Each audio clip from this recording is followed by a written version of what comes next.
Okay, let's dive right in. We're about to take a journey into a world where your feelings weren't just in your head. Nope, they were literally in your fluids.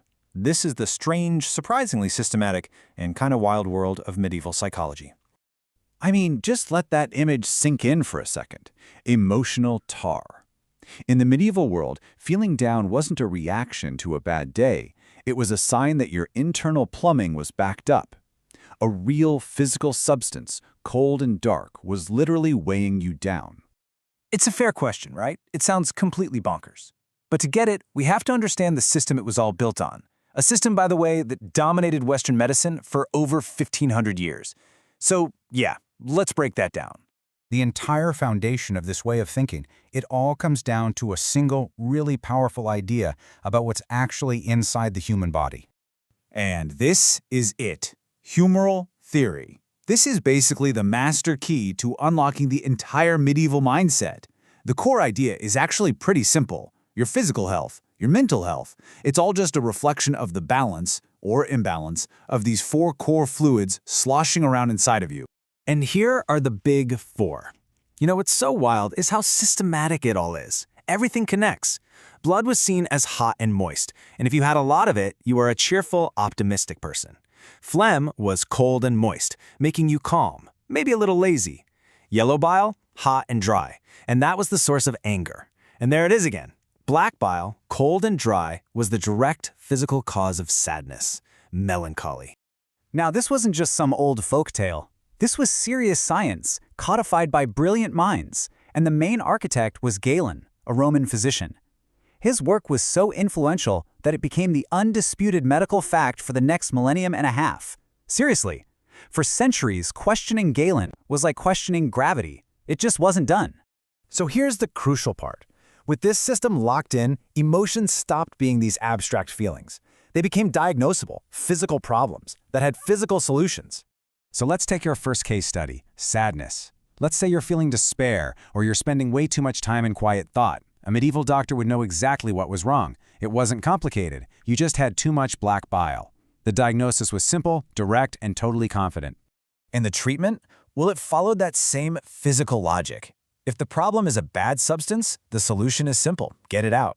And this meant bloodletting, laxatives, induced vomiting, anything to drain that emotional tar from the body. See, you couldn't really heal your mind, but you could definitely weaken your body until you stopped complaining. Okay, so let's see how this same logic works for another big emotion, anger. This wasn't seen as, a reaction to injustice or frustration. Nope, it was a problem of internal temperature. I mean, that quote just says it all. It shows you their totally mechanical view of the human body. Anger was literally a kind of internal combustion. An excess of hot, dry, yellow bile, which they thought was made by the liver, was basically cooking you from the inside out. Your temper wasn't a personality flaw, it was an organ malfunction. So the treatment had to be the exact opposite of the cause. To fight a hot emotion, you needed cold solutions. Simple. Patients were literally prescribed cold baths and really bland diets. They were told to avoid any excitement, no spicy foods, nothing that might heat up the blood. And get this, it wasn't just negative emotions. Even one of the best feelings in the world, love, was seen as a dangerous medical condition that had to be managed. So falling in love wasn't romantic, it was a legitimate illness. A fever that threw your humors totally out of balance. And the symptoms, loss of appetite, obsessive thoughts, smiling at nothing, they weren't seen as charming, they were red flags. The treatment? Cold baths and distractions. And the last resort was often marriage, which was seen less as a celebration of love and more as a kind of medical containment. Now, if even love was a medical risk, you can probably imagine what they thought about the act of thinking itself. And this is where things get really, really weird. That's right. Thinking too much, introspection, deep study, even just being curious was a health hazard. They believed the brain was this delicate, moist organ, and too much thinking generated heat, which literally dried out the brain. And a dry brain, they were convinced, was a one-way ticket to insanity.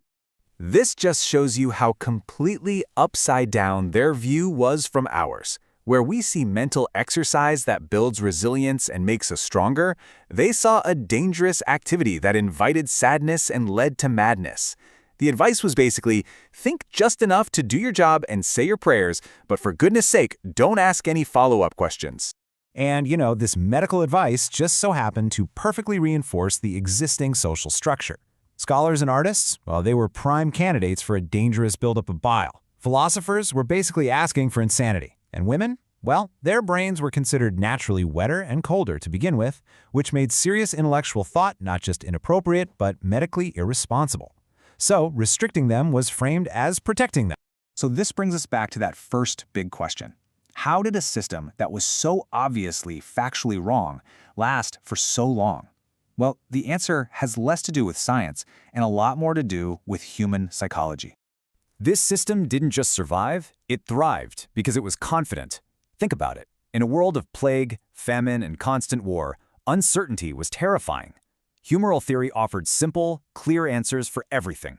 It explained why things were the way they were, it justified the social hierarchy, and, crucially, it turned complex mental suffering into a straightforward physical problem that had a clear, if brutal, solution.